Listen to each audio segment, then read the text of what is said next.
Sociedad Internacional de Educadores Líderes Delta Kappa Gamma, capítulo Panamá Oeste y el Centro Regional Universitario de Panamá Oeste, es un placer darles la bienvenida a la conferencia Competencias Digital de la Información y Alfabetización Informacional, dictado por la magíster Betsy Montenegro de Ortega. Se les pide a los presentes mantener un silencio y sus celulares en silencio porque la conferencia será grabada. La magíster Betsy Montenegro de Ortega posee licenciatura en Matemática, Ingeniería Industrial y Ciencias de la Educación, con énfasis en Administración de Centros, perteneciendo al capítulo de honor Sigma Lambda.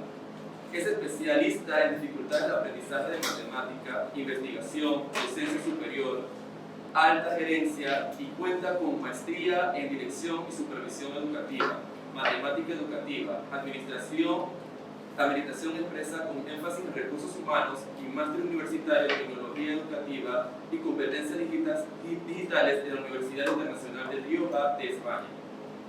Mediante el programa de capacitación de formadores de competencias digitales destinado a países de América Latina y el Caribe, de Interconecta, de la Agencia Española de Cooperación Internacional para el Desarrollo (ACEI), el cual fue diseñado y desarrollado por la Universidad Nacional de Educación a Distancia, UNED, España. Obtuvo certificación en los 5 competencias digitales del marco europeo.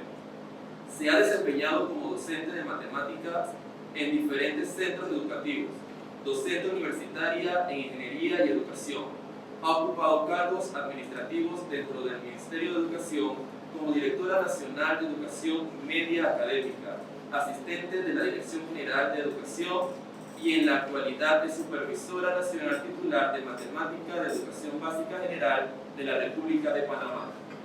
Pertenece a la Sociedad Internacional de Educadoras Líderes Delta Kappa Gamma, capítulo de Panamá Oeste, socia fundadora y forma parte de la Junta Directiva como parlamentaria, donde se busca honrar a las mujeres que demuestran un potencial servicio distintivo en el campo de la educación, promoviendo el interés profesional y la posición de la mujer en la educación.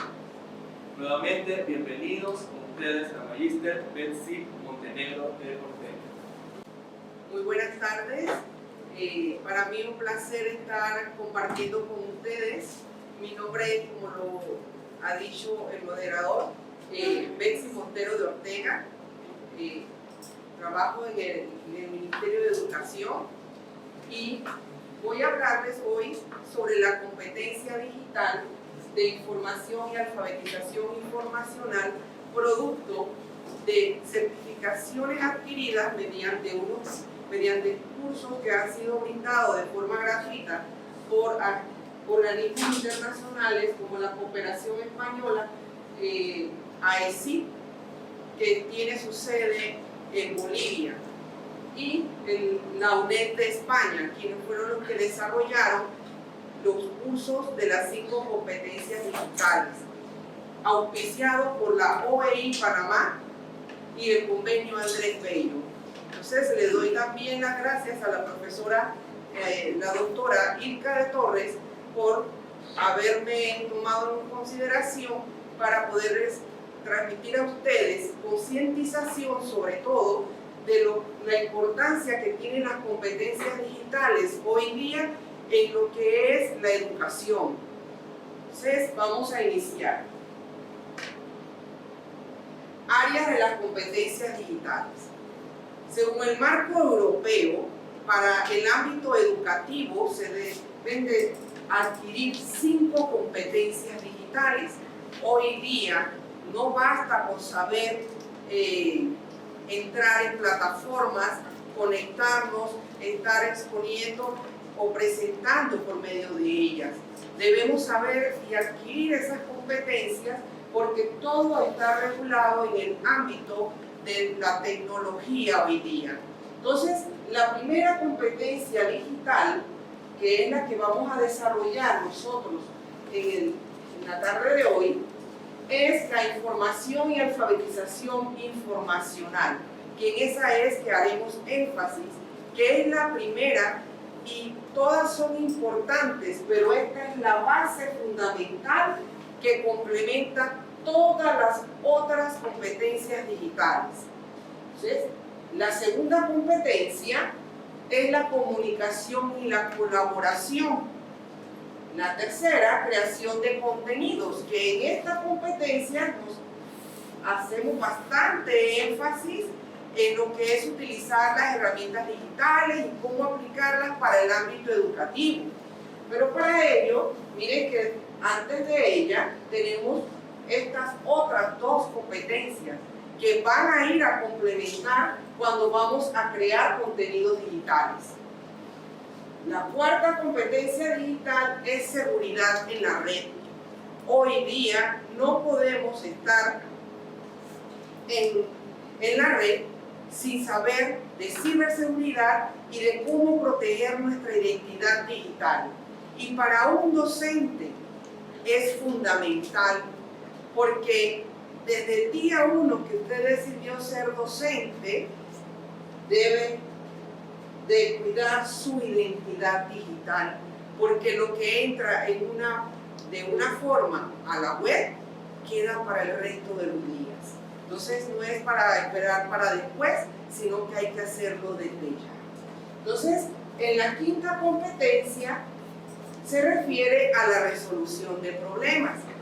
Ya hoy día tenemos especialistas, tenemos técnicos en la parte de lo que es la resolución de problemas digitales, pero todos los ciudadanos, porque esto va para la ciudadanía en general, deben de tener conocimiento previo de cómo resolver los problemas que se nos van presentando en el día a día. ¿Cómo podemos lograr todo esto? No de forma aislada, de forma conjunta. Por eso es que hoy día, en la era digital, se habla de la colaboración y el ámbito docente no puede escapar de ello. Aprendemos colaborando, nosotros compartiendo, porque no es válido poseer conocimiento y no poderlo compartir, en especial en el ámbito educativo. La única manera de que la educación pueda avanzar es colaborando.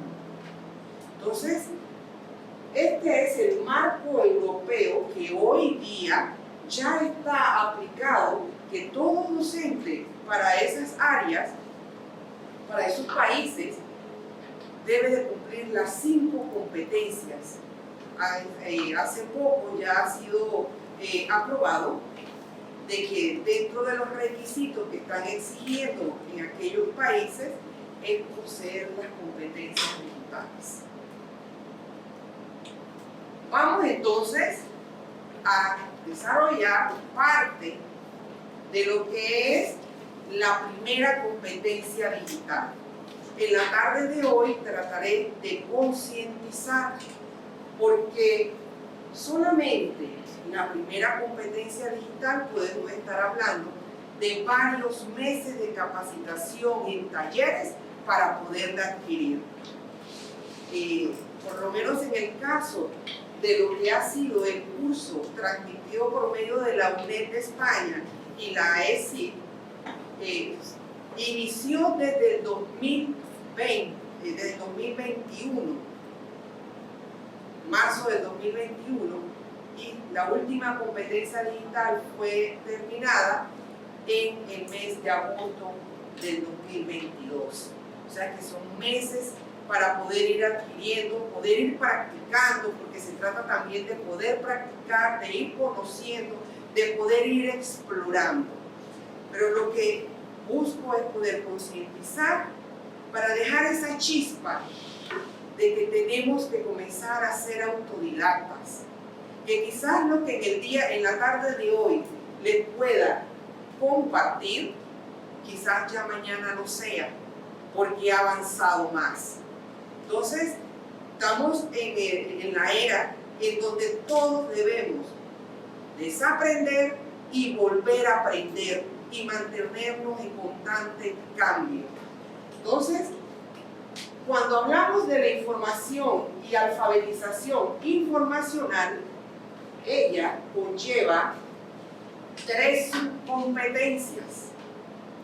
Entre las 3 subcompetencias que integran esta primera área competencial está la de navegación, búsqueda, filtrado de información, datos y contenidos digitales. ¿De qué trata esta subcompetencia? Trata de buscar información en la red, acceder a ella, expresar de manera organizada las necesidades de información, encontrar información totalmente relevante, seleccionar recursos de forma eficaz, gestionar distintas fuentes de información, crear estrategias personales de información. Y ya solamente con esta primera subcompetencia tenemos la primera alarma. No es lo primero que encuentre en la web lo que debo de elegir. Debo de aprender a buscar la información certera. Y ese rol en el ámbito educativo le compete al docente. ¿Por qué? Porque en nuestro país, es decir, aquí en Panamá, la 4ª competencia del perfil de egreso del estudiante de educación básica general desde el 2014 establece de que al egresar el estudiante de la básica general debe de tener competencias de información y alfabetización informacional. Quizás nos haremos la pregunta, wow, pero si es que los nativos digitales son los estudiantes a los que nosotros nos referimos. Pues son los nativos digitales, pero necesitan ser alfabetizados. Todo el que maneja un aparato electrónico hoy día no quiere decir que está alfabetizado digitalmente. Y eso nos compete a nosotros. Por eso debemos nosotros adquirir primero las competencias, alfabetizarnos, para luego poder guiar a nuestros estudiantes. Ellos por sí solos no lo van a hacer. ¿Por qué? Porque hasta antes de la pandemia podíamos observar que nuestros estudiantes utilizaban la tecnología para el juego y la parte de las redes sociales. Entonces nosotros pensamos, ellos son expertos utilizando eso, lo utilizan de cualquier manera. Y nuestro rol es poderlos alfabetizar a ellos para que la usen en beneficio de la educación y en beneficio de ellos mismos. Entonces, la segunda subcompetencia es la evaluación de información, los datos y contenidos digitales. Y ahí va amarrado con la primera en el sentido de que ya navegué, busqué, filtré información, pero no debo de llegar hasta allí. Debo de evaluar esa información. Esta subcompetencia reúne, procesa, comprende y evalúa la información y de forma crítica. ¿Y quién va a poder evaluar de forma crítica? El especialista, el docente. El estudiante es el aprendiz, pero hoy día aprendemos en ambas vías, porque estamos en la era de la información y la comunicación, y la información viaja velozmente. La tercera subcompetencia trata del almacenamiento y recuperación de información, datos y contenidos digitales. ¿Okay? Ya navegué, busqué, filtré, evalué esa información que he adquirido, pero ahora necesito saber almacenarla y poderla recuperar. Hay veces que decimos, se me perdió el archivo. No se ha perdido, ahí está. Pero debemos es poder alfabetizarnos para poder saber dónde la guardamos, cómo la guardamos y hasta qué momento la podemos tener y cuándo ya podemos limpiarla. Entonces, aquí se trata de gestionar y almacenar información y contenidos para facilitar su recuperación organizar información y datos. Y ahí ya hablamos de lo que eso es la nube y todo lo demás, que no solamente lo mantenga dentro de mi computador, sino que también en almacenadores externos, por cualquier cosa, tengo la información para poderla volver a recuperar. En esta búsqueda y el manejo de información, vamos a ver, tomé este punto porque es uno de los que más manejamos, tanto para lo que es armar nuestras clases como docentes, como también lo es cuando realizamos investigaciones. Investigando en Internet. Internet es mucho más que un lugar donde ver videos en YouTube y jugar online. Pero hasta antes de la pandemia era el mayor uso que daban nuestros estudiantes a la parte de lo que era navegar en Internet. ¿Por qué? Por su edad. Ellos les gusta el juego. Por eso dice que debemos de enseñar también a través del juego. Y lo que es la tecnología nos ofrece muchas posibilidades de nosotros poder gamificar también. Mediante el Internet tenemos toda la información del mundo a solo unos clics de distancia. Tenemos el celular, quiere decir que en la palma de nuestra mano tenemos casi que toda la información que quisiéramos tener o que quisiéramos saber en un momento determinado. Pero vienen unas interrogantes. ¿Podemos confiar en que todo lo que leemos en Internet es cierto? No lo es. ¿Por qué? Porque hay lugares dentro de la Internet, la web, en donde si nosotros queremos aportar a esa sociedad de conocimiento, subimos lo que tenemos. Y quizás no se ha filtrado como tal esa información para poder certificar que verdaderamente es científica, es auténtica y que va de acorde a lo que necesito que nuestros estudiantes puedan obtener. ¿Sabemos localizar correctamente la información verdadera que necesitamos para nuestra investigación? Ahora vamos a ver más adelante algunos buscadores, porque no es solamente saber ingresar a la web, ir al Google tradicional, colocar el título del tema que requiero y lo que allí tengo, lo copio, lo pego y lo envío. No debemos de hacer eso. Para eso necesitamos alfabetizarnos, para poder que nuestros estudiantes estén alfabetizados y cuando egresen del sistema educativo y lleguen al nivel superior, ya sepan investigar, ya sepan citar y sepan cuidar los derechos de autor. Motor de búsqueda o buscador. Cuando nosotros hablamos de lo que es un motor de búsqueda, de un buscador, es aquella herramienta que nos va a permitir poder localizar, gracias al uso de palabras clave, información y contenidos en la Internet. Quiere decir que para eso también, como especialistas, debemos ser bien minuciosos, poder saber cuál es la palabra clave que yo necesito para poder conseguir la información lo más certera posible.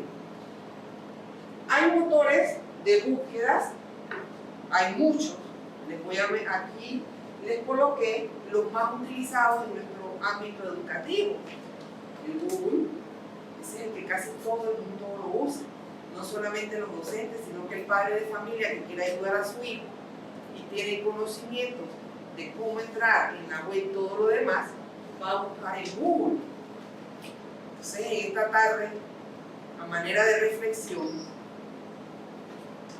será prudente de que al armar un contenido de un plan o una guía de trabajo para dejarle asignaciones a nuestros estudiantes, llegue al Google tradicional y lo primero que me aparezca lo copie, lo pegue y lo envíe. Cuidado, porque cuando el padre de familia va a ver si aumenta para poder explicarle a su hijo, va a encontrar textualmente lo que allí aparece. Y le vamos, por ejemplo, a solicitar que escriba un cuento, pero quizás no le hemos explicado cuáles son las partes del cuento, ni tampoco nos tomamos nosotros el trabajo de redactar un cuento nosotros mismos, medir nuestro tiempo como especialistas que nos llevó a haber redactado ese cuento y poder darle tiempo extra al aprendiz.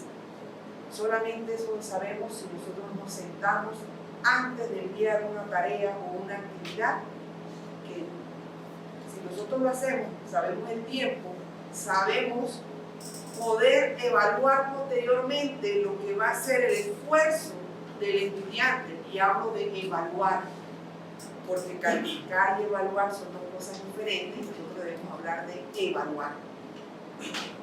Esa es la única manera de nosotros poder evaluar a nuestros estudiantes de una manera más certera, porque primero lo vivimos nosotros.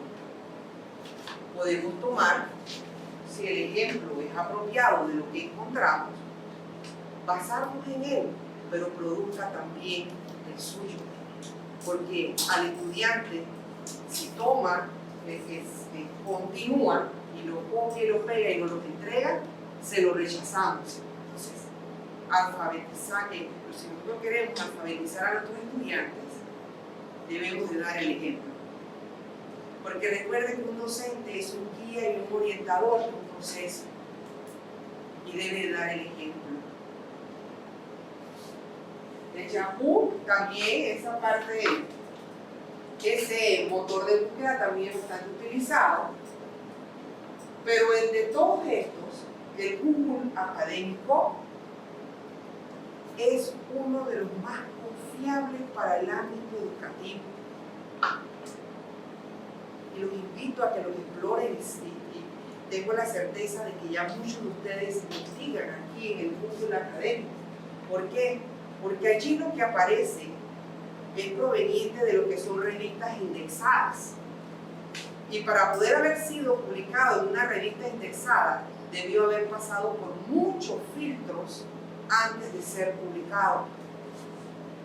Se quiere decir que allí la información está de forma científica.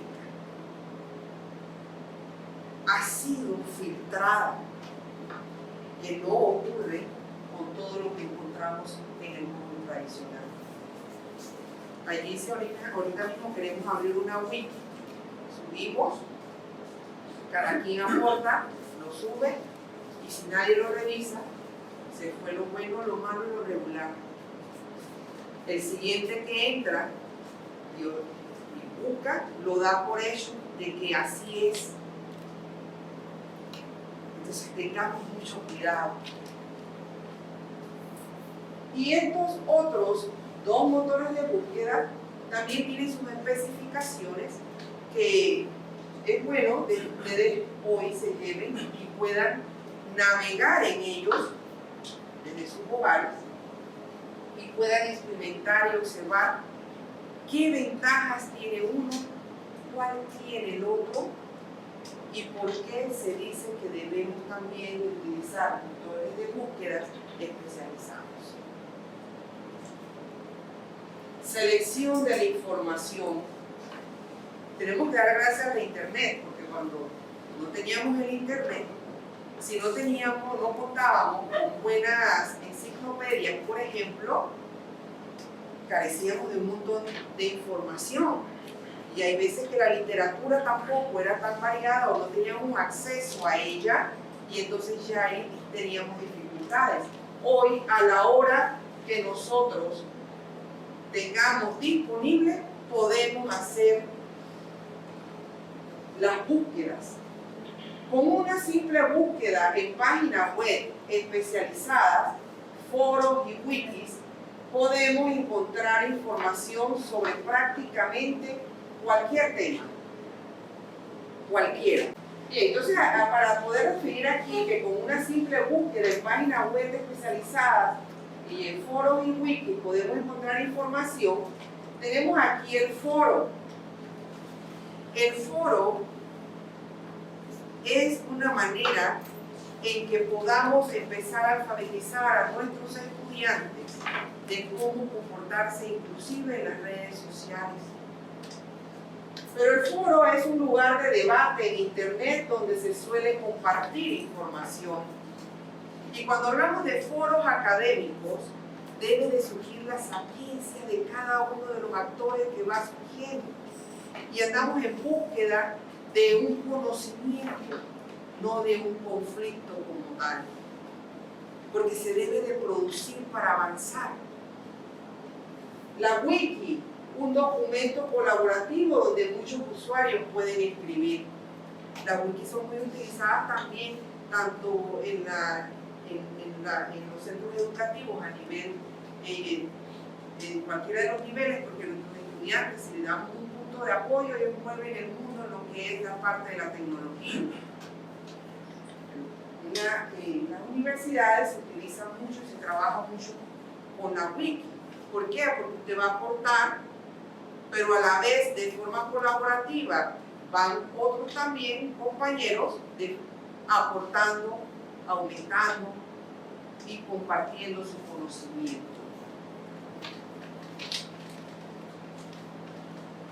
Una gran pregunta: ¿estamos intoxicados de tanta información? Y es cierto, la web está llena de información. Inclusive las redes sociales mantienen muchísima información, tanto positiva como de forma negativa. Eso quiere decir que existe una intoxicación.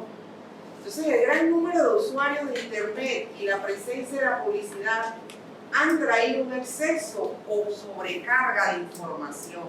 Imagínense si antes existía mucha información echada en la web, a partir de este tiempo que hemos estado durante la pandemia, aumentó aún más la cantidad de información que puede haber en la web.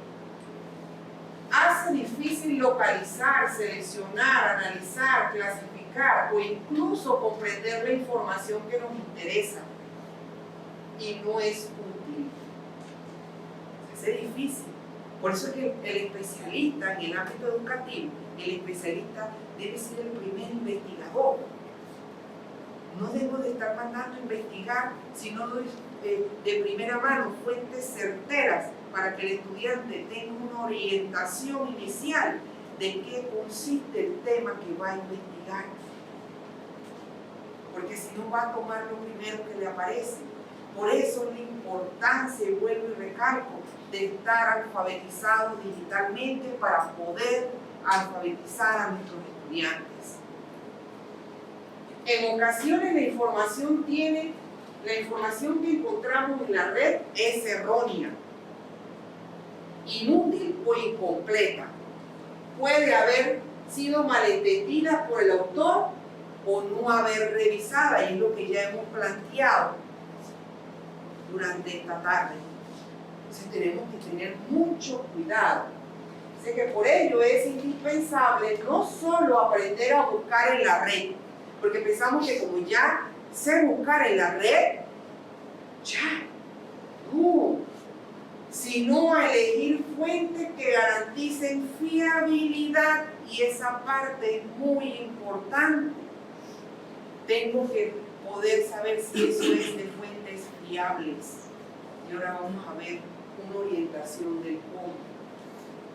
Y cuando hablamos aquí de que si estamos intoxicados en el mundo de la tecnología, los especialistas le llaman infoxicación. Es el término utilizado para la parte tecnológica a lo que comúnmente llamamos intoxicación de la información. Fiabilidad de la información. Lógicamente, para poder nosotros determinar si es fiable o no la información, existen diferentes elementos que debo de tomar en consideración para cuando realizo la búsqueda de internet. La autoría.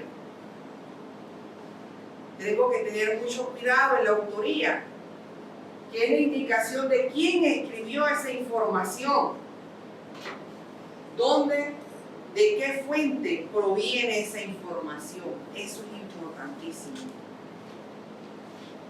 Actualización. La fecha de la última actualización o revisión del texto informativo es importante, porque si estoy haciendo una búsqueda, debo de tener presente que debo de tener la mayor cantidad de lo que he recolectado de información de máximo los 5 últimos años. Cuando no se encuentra suficiente, que sea reciente. Cuanto más reciente sea esta fecha, la información será más fiable. El mundo de hoy avanza a pasos agigantados. Lo que hoy es, mañana deja de ser. Sin cuidado. No puedo haber investigado a inicios cuando entré como docente al sistema y utilizar ese mismo plan con la misma información a lo largo de todo mi estadía en el sistema educativo. Estamos en la era de la información y de la comunicación. Debo de actualizar constantemente. Diseño. Una página web con un buen diseño suele indicar que se da valor tanto a su información como a la manera en que se presenta. Eso quiere decir que el diseño también es importante y que evaluemos también el diseño que tiene. Objetividad.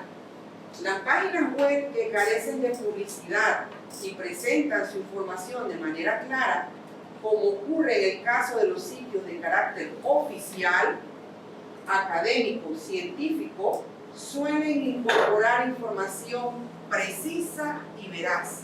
La información que aparece en las páginas web de las instituciones es de corte fiable, porque deben existir dentro de esas instituciones filtros de lo que se va a publicar en esas páginas. Acceso. Algunos dominios son más fiables que otros. Por ejemplo, los dominios del tipo .com y .org son genéricos, pero más fiables que otros dominios. Por ejemplo, estos dos prácticamente son un poco usados acá entre nosotros en el ámbito educativo, pero lo que más utilizamos por lo general es el .com y el .org, porque esos son el último, son lo que tienen también las instituciones.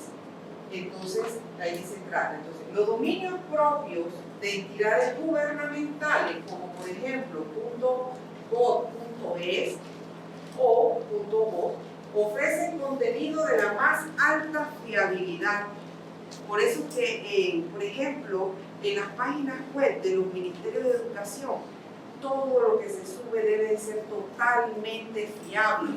Eso lo visita no solo los docentes de nuestro país, sino como nosotros también visitamos las páginas web de los otros ministerios de educación de los otros países, así también nos visitan a nosotros. Entonces, por eso que tienen un porte de poder pasar filtro para poder subir información totalmente fiable.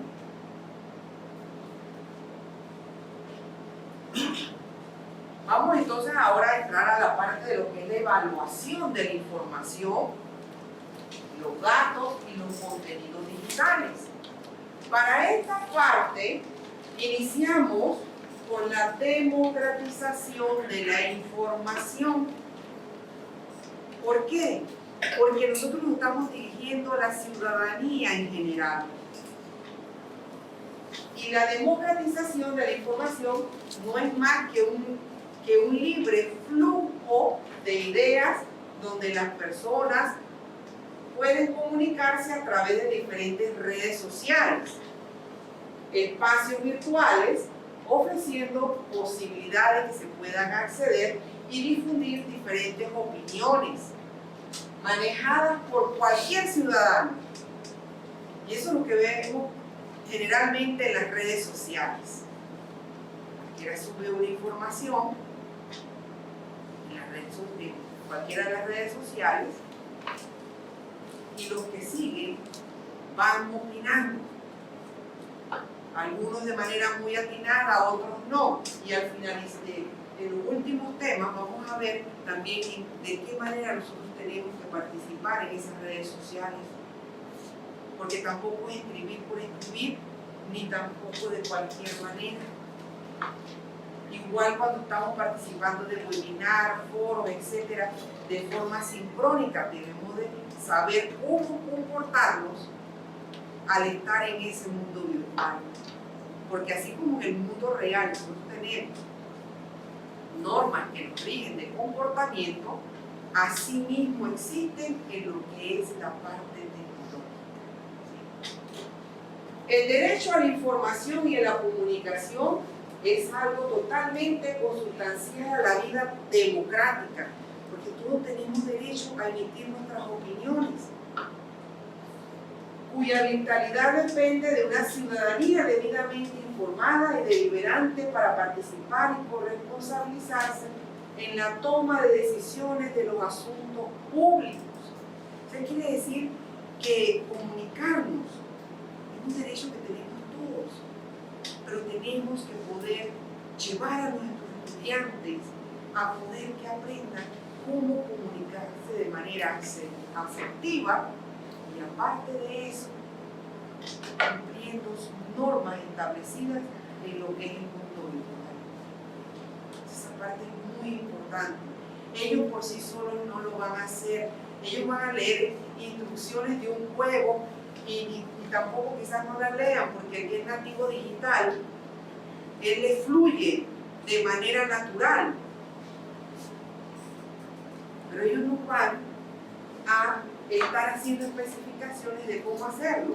Por ejemplo, estar escribiendo, utilizando, aportando las palabras y de forma indebida, ya ahí estamos distorsionando toda la parte de cuando se les está enseñando a nuestros estudiantes la parte de la escritura.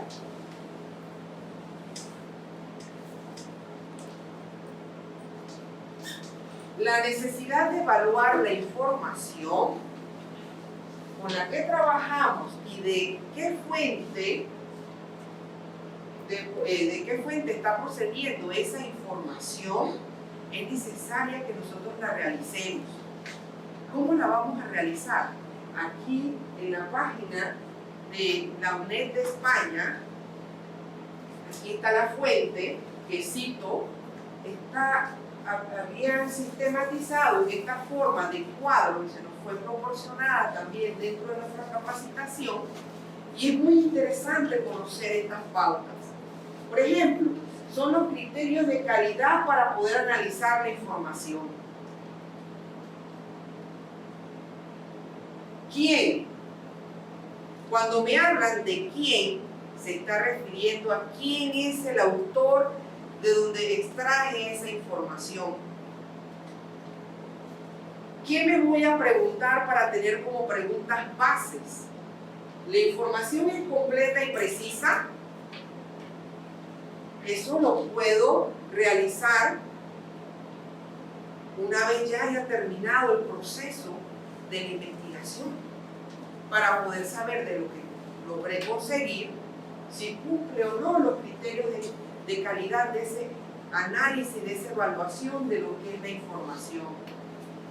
¿Indica la fuente de información o el origen de los datos? Pregunta muy interesante. Hay veces que entramos a blogs inclusive y no aparece ni de quién, ni quién lo escribió, ni si era de una institución a nivel superior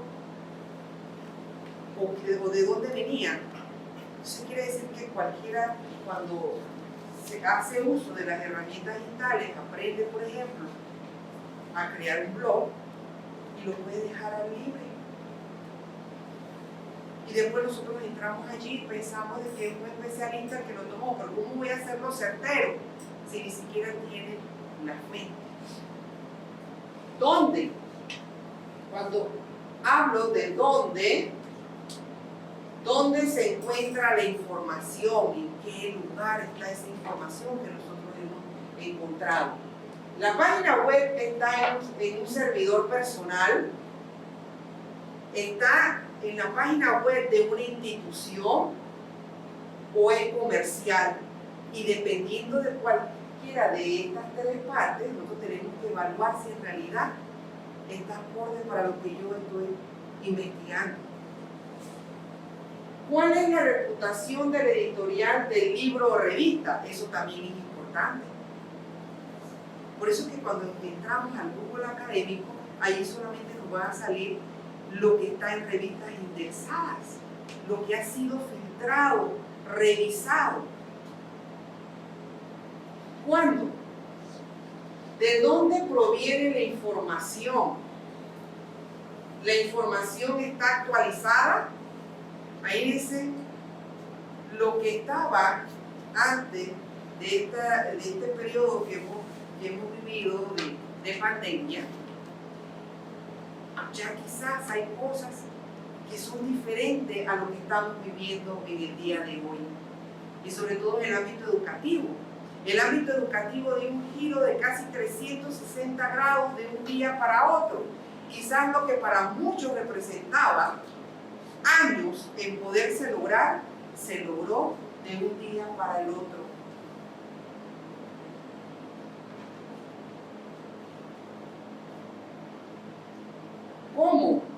¿Cómo se presenta la información? ¿Está organizada en forma lógica? Eso es importante. Que nosotros podamos determinar si esa información está redactada en forma lógica. Porque nosotros vamos a obtenerlo ya sea para investigaciones o también lo vamos a obtener para la parte de lo que es poderle llevar la información a nuestros estudiantes. Entonces después quizás el aprendiz no pueda comprender de la mejor manera lo que queramos transmitirle, porque no está en forma lógica presentada. Las imágenes y los gráficos aumentan la utilidad del recurso. Hay veces que no es colocar imagen por poner imágenes. Las imágenes deben de hablar de forma gráfica el contenido de lo que estoy presentando. Eso tenemos que tenerlo en cuenta. Hay veces que para aumentar páginas colocamos cualquier imagen, pero la imagen no es representativa y la imagen debe de hablar por sí sola, porque ese es el apoyo gráfico. Si aparece, por ejemplo, la parte de lo que es un gráfico o lo que es un cuadro, también debemos de poder evaluarlo. Si en realidad ese cuadro se amerita, si está bien clasificado lo que ahí está dentro, si el gráfico, en caso de que sea un gráfico, tiene información relevante y actualizada. ¿Por qué? ¿Cuál es el fin que se persigue?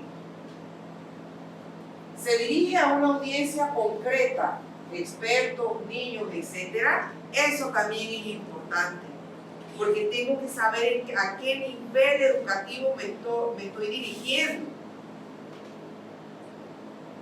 Si la información está al nivel de la parte cognitiva del estudiante, o si es que en realidad la información que les estoy brindando lo que generó fue más confusión. Hay veces que pasa, porque no estaba para el nivel cognitivo del estudiante al que me estoy dirigiendo. En el sistema educativo, cada etapa tiene su propio nivel de la parte cognitiva. Por eso que es importante también estar en constante actualización y leyendo y enterarnos toda la parte de la neuroeducación, de la neurociencia, que es lo último que se ha investigado, porque eso nos permite poder comprender mejor la forma de aprender de cada uno de nuestros estudiantes, porque son estudios totalmente especializados que hay hoy día, que antes no lo teníamos, lo suponíamos de repente. trata de recomendar o vender algún producto.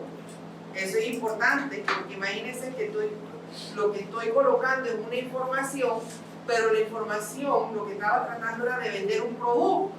Quiere decir que el matiz es totalmente diferente al matiz educativo a lo que yo quiero buscar con mis estudiantes en ese momento. Trata de persuadir hacia alguna opinión. Son preguntas interesantes que debemos hacernos. Por eso, de forma textual, lo he tomado de la página de UNED, porque cuando se nos presentó en nuestras capacitaciones a nosotros, también lo consideramos totalmente relevante. Aquí está condensado los criterios verdaderos de la calidad para algún análisis de una información. Quizás al principio vaya como un chislit allí, completo no. Llega el momento en que ya, como lo estamos utilizando constantemente, ya vamos como en piloto automático, analizando, vamos leyendo y analizando. Pero es totalmente importante y relevante poder nosotros evaluar de esta manera. Bien, ya vimos también la parte de lo que es la evaluación de esa información que conseguí, pero no lo puedo dejar hasta allí. Hay un punto totalmente importante, el uso ético de la información. Y ojo, para poder lograr que nuestros estudiantes tengan ética en el manejo de la información, nuevamente les comparto.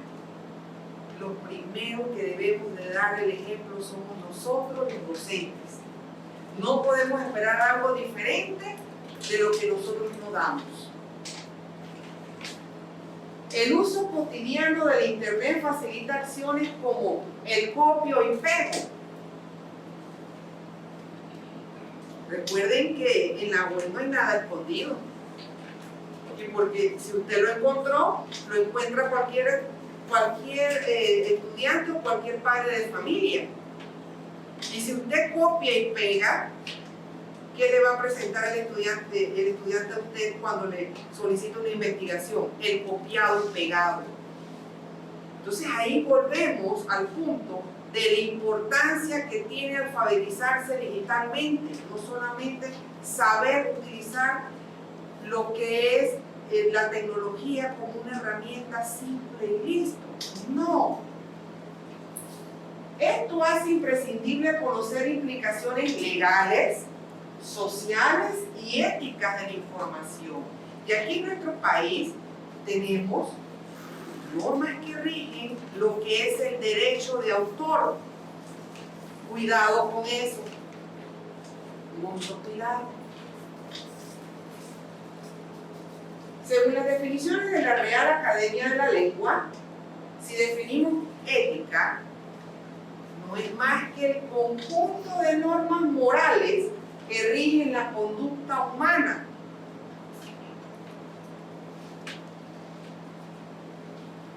Amplio y abarcador y comprometedor. Plagiar, copiar en lo sustancial obras ajenas, dándolas como propias. No puedo tomar el pensamiento de un autor y apoderarme de él sin referenciarlo, sin citarlo. Porque puedo parafrasear, pero tengo que referenciarlo. Pensemos a cuántas noches se desveló produciendo. ¿Y qué tan fácil es entrar a la web y copiar y pegar lo que otro le costó? Y no darle el crédito a ese autor. No debo de hacerlo. Ni para investigación, ni para contenido de planes que le demos a nuestros estudiantes. No debe, no se debe. Paráfrasis. Es frases que imitando en su estructura otra conocida, se formula con palabras diferentes.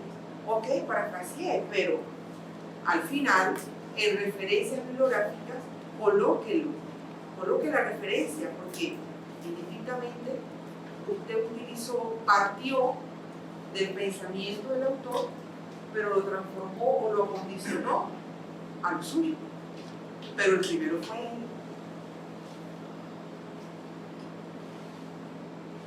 Por eso que hay veces que decimos que mal llamados trabajos de investigación, porque cuando colocamos un trabajo de investigación, se piensa que es entrar allí en la web, copiar lo que va del tema, buscar en diferentes fuentes y armar el trabajo y entregarlo.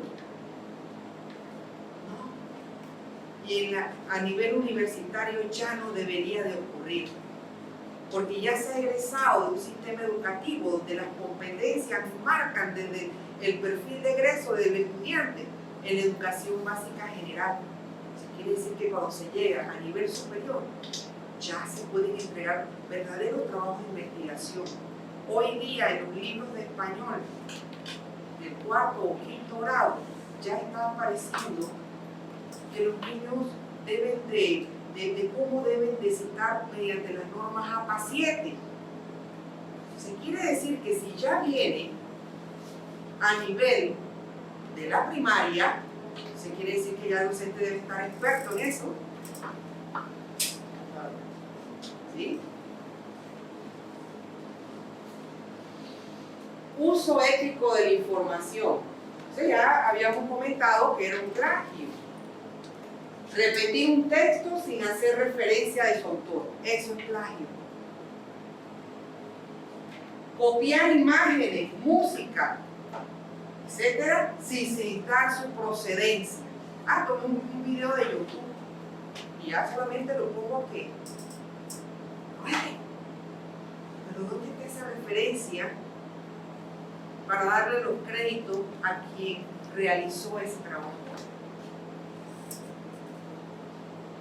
Utilizar información extraída de un trabajo, publicación y no citarla, también se le llama plagio. Parafrasear un texto, ojo, es decir, plasmarlo con otras palabras sin citar la fuente. Yo parafraseé, pero no cité la fuente. Plagio.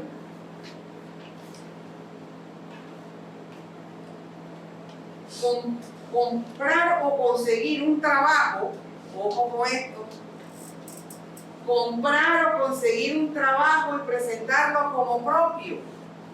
Porque conseguí el trabajo que en algún momento ya lo había entregado otro estudiante y solamente cambio la portada o ciertas imágenes para ver si el tipo de letra, la fuente, etcétera, y lo entrego como propio. Eso es plagio. Mientras no logremos nosotros producir por nosotros mismos, teniendo un punto de apoyo, no podemos esperar que de nuestro sistema educativo egresen estudiantes que sean críticos, analíticos, reflexivos.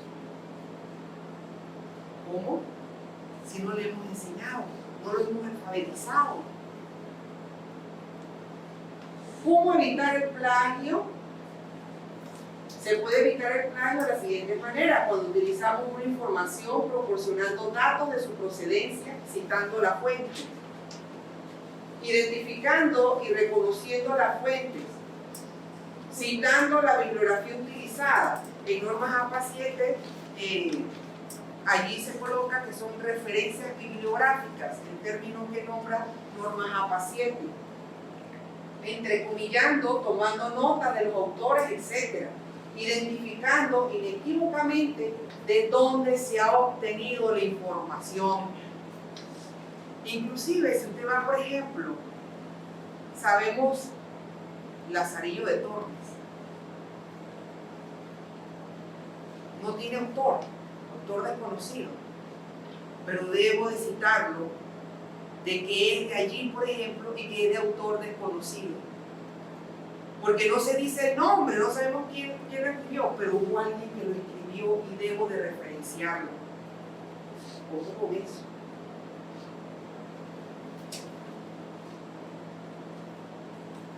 Hay algunas herramientas, son muchísimas.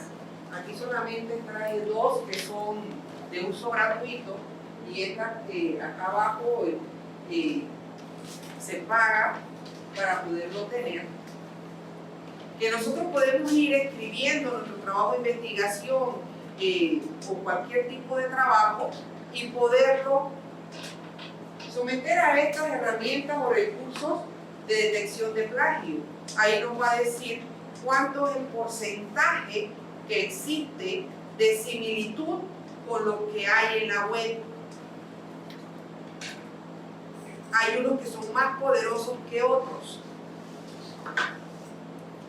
Imagínense que hoy día, cualquiera que quiera saber de dónde extrajo la información el estudiante, es tan sencillo y demora unos cuantos minutos o segundos. Usted sube el archivo y estas herramientas, no solo esta, hay muchas, comienza a hacer un recorrido y cuando le reporta el informe, allí le aparece cuáles son los sitios de internet, inclusive hasta con los links, donde se encuentra de forma textual lo que usted colocó allí. Entonces, por eso es importante referenciar, porque cuando un docente toma el archivo de ese trabajo y lo sube para poderlo registrar, si usted lo citó correctamente mediante normas establecidas, como por ejemplo en el ámbito educativo se utiliza mucho lo que es la norma APA 7, entonces no va a aparecer como plagio, pero tiene que estar correctamente citado. Porque si usted se equivocó, inmediatamente le aparece con niveles altos de similitudes con lo que existe en la web. Miren, hay veces que en el ámbito educativo no utilizamos mucho la palabra plagio como tal, sino hablamos de similitudes con lo que existe en la web. Pero al final, lo que está detrás de esa frase es plagio. ¿Por qué? Porque para poder decir que es un plagio, usted lo debe de probar. Porque si el estudiante le dice, pruébemelo. Pero entonces por eso nosotros tenemos que garantizar lo que nosotros producimos, estando sometiendo a las herramientas o recursos de todo lo que es la parte de los antiplagios. Entonces, como les comentaba, hay unos más poderosos que otros, pero por lo menos empezar por uno de los gratuitos, todos son gratuitos, es decir, se le paga mensualmente, etcétera, ahí le colocan, y hay muchísimos. Por ejemplo, también hay uno que se llama Turnitin, ese también es totalmente poderoso. Y si está instalado en el sitio web, por ejemplo, de una universidad, y todos los trabajos de los estudiantes, por ejemplo, de esa universidad o de ese centro educativo, se suben a través de la plataforma, inmediatamente ese trabajo sube, ya queda registrado, y donde otro estudiante sube el mismo trabajo, le marca hasta el nombre, la fecha exacta del primero que lo subió. Entonces, nosotros como docentes ya debemos de tener los ojos bien abiertos de que no pensemos que estamos, como quien dice, en el juego vivo. Si estamos alfabetizados digitalmente, sabemos qué producto final en realidad nos están entregando nuestros estudiantes. Inclusive, tomó una imagen y la hizo propia, también aparece. Ahí les aparece al final un gráfico, también porcentaje de similitudes y el porcentaje de lo que es propio del autor. Marca de otro color, por ejemplo, los extractos textuales. Y ahí usted separa ahí, le aparecen todos los sitios donde aparece esa misma información. Entonces, si me voy a sentar a hacer un trabajo de investigación o el contenido de un trabajo, tenga a mano también conectores para poder ir cambiando y no que sea repetitivo, etc. Empezamos por lo poco hasta cuando adquirimos esa expertise, pero si no empezamos y no damos el primer paso, no lo vamos a adquirir. El escribir, redactar lo que pensamos, no es fácil de hoy para mañana, es un proceso. Cuando usted adquiere esa habilidad, ya usted se dio cuenta, pero ha ido con pequeños pasos. Entonces, como hace un rato les comentaba, normas APA 7. Hoy puedo estar hablando de normas APA 7, mañana puede estar la norma APA 8 y ya tenemos que descartar la 7, irnos a la 6. Vamos a suponer que voy a colocar la parte de lo que son las normas APA y lo hago desde el Word. Cuidado, el Word hasta hoy todavía no ha actualizado lo que son las normas APA y solamente llega hasta referenciarlos a la norma APA 6. Y si usted lo usa directo desde el Word y se somete ese archivo a un antiplagio, todo eso le va a aparecer como plagio porque está mal referenciado, porque utilizó la norma APA 6 y no la 7. Entonces, si mañana aparece la 8, tengo que desaprender, volver a aprender cómo es con la nueva norma que ha aparecido y ponerme a tono. Quiere decir que nuestro proceso, sobre todo en el ámbito educativo, es constante, totalmente constante. La actualización. La norma APA 7 no solamente se dirige a lo que son las referencias bibliográficas, sino que las normas APA 7 en todo su conjunto también les puede hablar para trabajos de investigación cuál es el estilo que debe de utilizar para poder, en base a normas APA 7. Y aquí en la parte esa del estilo le va a aparecer la fuente, el tamaño, tipo de letra, todo eso le dice. Entonces, de las que están allí, uno escoge cuál es, si no se han dado las indicaciones, por ejemplo, de que sea una en específica. También abarca lo que es la parte de los márgenes, eso está establecido también en normas APA 7. La citación es muy específica. ¿Cómo hacerlo? Referencias también, porque las citaciones las voy a llevar a lo largo del documento o de la investigación, pero al final, cuando termino, debo de colocar las referencias bibliográficas, que ahí debo de colocar todos los lugares que visité, que cité, etc. Tablas y figuras también tiene una estructura establecida de cómo se presentan las tablas en un trabajo. Dónde va el número, el título, la fuente, todo eso lo tipifica. La figura, igualmente. Eso quiere decir que por lo general siempre utilizamos las normas APA 7, es para la parte de los, cuando no son trabajos, por ejemplo, de finalización de carrera, por lo general lo que se utiliza más es la citación y la referencia, pero normas APA 7 no solamente es eso, no solo eso.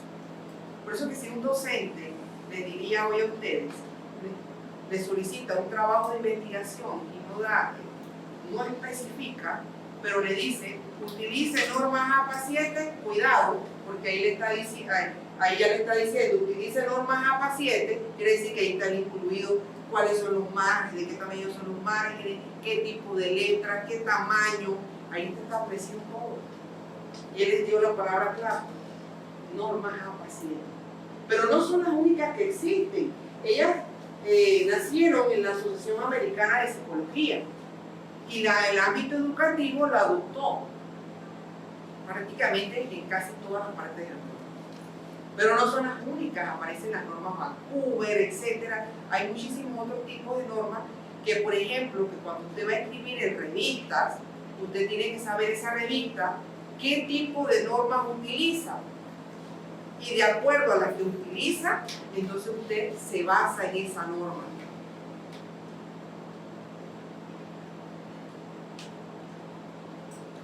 Este generador de citas y de listas de referencia es totalmente gratuito, fácil de utilizar. Y este sería de mucha utilidad para sus trabajos. No es el único, hay muchísimos. Pero en esta noche les traje. Usted se registra como estudiante y allí, cuando usted entra y ya está registrado, usted si hoy investigó y utilizó ciertas fuentes, usted se va a su currículum y coloca las que utilizó hoy y ahí las dejó. Eso va a estar colgado allí en la web. Mañana que continúe el trabajo y tiene 2 más, vuelve y regresa a su proyecto que creó allí en Bitgroup y le va añadiendo las otras 2 que utilizó hoy. El día que usted termina, ya usted las tiene todas listas. Y es tan fácil porque en la parte de arriba les va a aparecer una opción que les va a decir que en qué tipo de norma usted coloca. Si le pidieron norma APA 7, coloca norma APA 7. Y cuando ya usted termina, miren lo que va a obtener. Está todo escrito en normas APA 7 como tienen que ser los márgenes. También en orden alfabético. Nada de eso ya tiene que hacer usted. Entonces, si la tecnología llegó para quedarse y es una herramienta que nos permite facilitarnos mucha parte del trabajo, debemos aprender a utilizarla y enseñarle a nuestros estudiantes a que también lo hagan. Porque puedo enseñar de forma manual, pero ya tengo la herramienta. Donde aprende de las dos maneras, cuando ya está haciendo su trabajo, de mucha utilidad eso. Y eso queda allí colgado. Cuando usted terminó, en la parte de arriba le va a aparecer una opción que dice copiar, y usted hace clic y se va al Word donde está trabajando y pone pegar, inmediatamente se va a llevar todo listo. Y usted va a ser un simple usuario, porque ahí van a estar los campos y le va a estar preguntando autor, y usted busca y escribe el autor. Link, copia el link, lo coloca, o sea, dependiendo de lo que vaya a referenciar, ¿no? Usted va llenando campos, va a ser un simple usuario, porque es una herramienta y es totalmente gratuita. Eso quiere decir que ya hoy en día no debería haber ningún trabajo por ningún docente entregado que solamente aparezca un link al final. Usted no está referenciando nada allí y dista mucho de un docente. El docente es el espejo donde la sociedad se mira.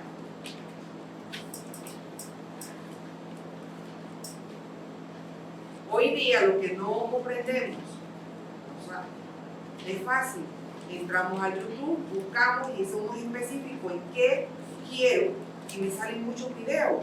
Voy viendo uno, voy viendo otro, hasta que aprendo a ser autodidacta y a poder ir con las herramientas, aprendiendo a utilizar herramientas tecnológicas. ¿Por qué? Porque si usted toma un curso hoy, 6 meses, por decir algo, y cuando terminó a los 6 meses ya está desfasado esa herramienta, y entonces, y esto es así. Entonces hay que avanzar, así como avanza la tecnología.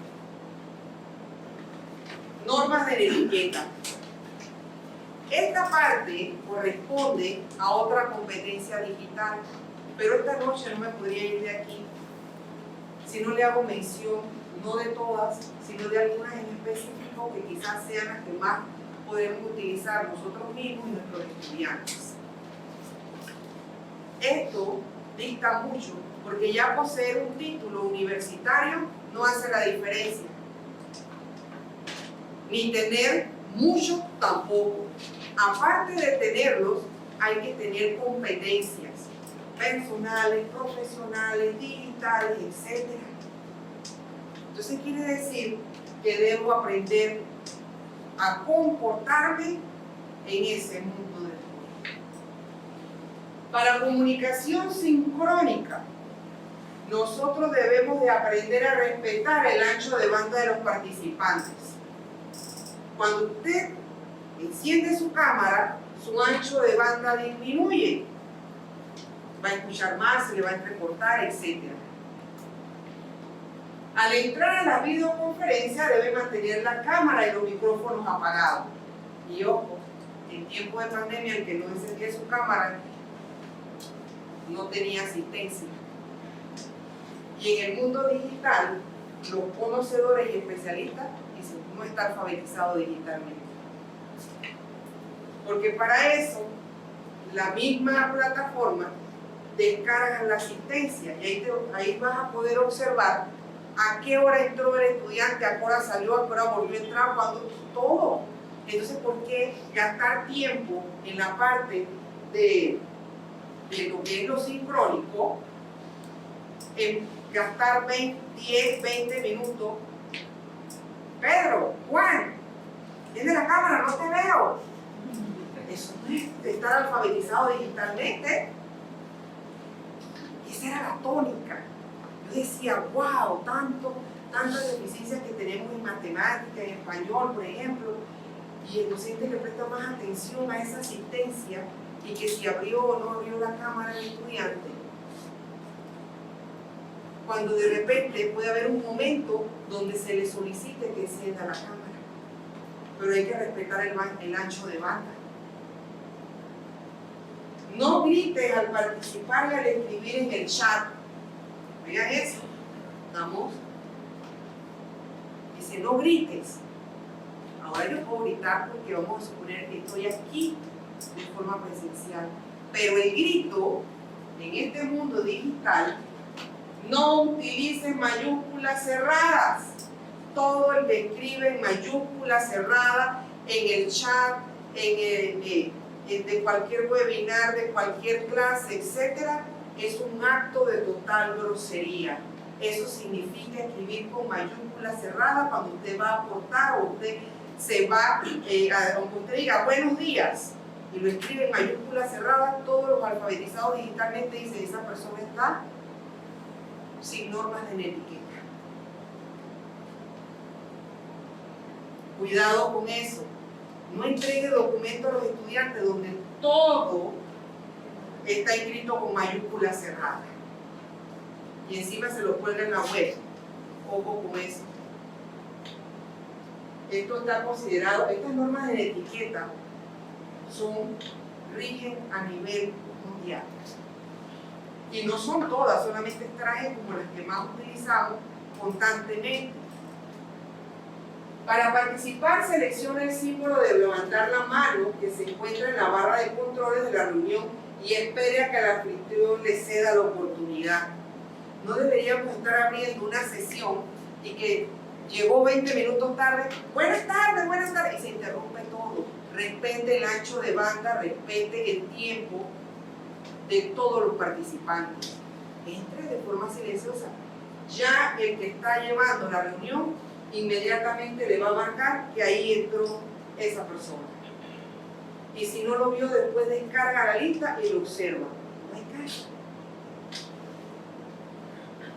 Escucha con atención para que pueda ser escuchado. Esa es otra norma de la etiqueta cuando estamos en la parte sincrónica. Y miren esta parte. Recuerda, no hagas a otros lo que no quieres que te hagan a ti. Eso también aplica en el mundo digital cuando estamos de forma sincrónica.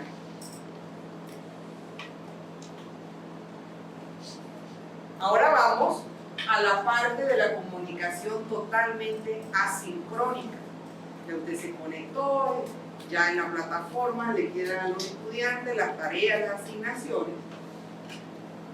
Va a participar, por ejemplo, de un foro académico que subió el profesor. Sea cordial. Inicie con un saludo y termine con una despedida. Sea cortés al agradecer por una respuesta. Porque la otra persona también necesita saber si usted tuvo conocimiento o no, si leyó o no, lo que le opinó o le contestó. Revise su escritura antes de publicar. Esto es importante. Y para el ámbito docente, esto es fundamental siempre, siempre. Presencial, en el mundo virtual, donde sea. El docente, si es quien enseña a leer y escribir, es el primero que debe escribir correctamente. No debe haber docente que diga, ay, que a mí el español no me gustaba. Revisa. ¿Por qué? Porque el estudiante va a escribir como escribe su docente. Así de sencillo. Revise su escritura antes de publicar para evitar los errores tipográficos, ortográficos y gramaticales. Cuidado con estar excusándose. Fue error de dedo. Lo que era con S lo escribió con C y vaya todo el mundo leyendo eso que está, todos los que están allí en ese foro, en ese chat. Cuidado. No es solamente ser profesional, hay que serlo y parecerlo. Respete la opinión de los demás participantes, acertadas o no. Los individuos, cada uno pensamos de forma diferente. Se quiere decir que si pensamos diferente, no todo el tiempo voy a estar totalmente de acuerdo con lo que nosotros o el otro compañero ha opinado, pero tengo que aprender a respetar su opinión, sea acertada o no la sea. Y esto, en el mundo de las redes sociales, desde que de algo tan chiquito hacen algo tan grande y discuten, salen de pelea, de todo, y ni se conocen, ni siquiera se conocen, porque no sabemos participar en este mundo de las redes sociales. Sea preciso y conciso en sus escritos. ¿Ok? Esta parte es importante. Usted está participando en un foro académico y en ese foro académico le hicieron una pregunta específica. Deje de estar dando vuelta. Si no le preguntaron por la historia, ¿para qué pone la historia como inicio? Para ganar renglones. Y se vuelve una macarronada que usted comienza a leer, regresó de nuevo a lo primero que opinó, volvió a lo que estaba en el medio y al final terminó de leer todo y no le dio respuesta a la pregunta que se hacía. Cuidado, eso no debe pasar entre nosotros. Bien, esta noche espero haber concientizado en cada uno de ustedes. Esto apenas es una pequeña parte, totalmente contextualizada, teórica, de la primera área competencial, y son 5. Cada una, esta tenía 3 subcompetencias, pero las otras igualmente también se desglosan en subcompetencias. Tengamos cuidado, tenemos todo un mundo por actualizarnos.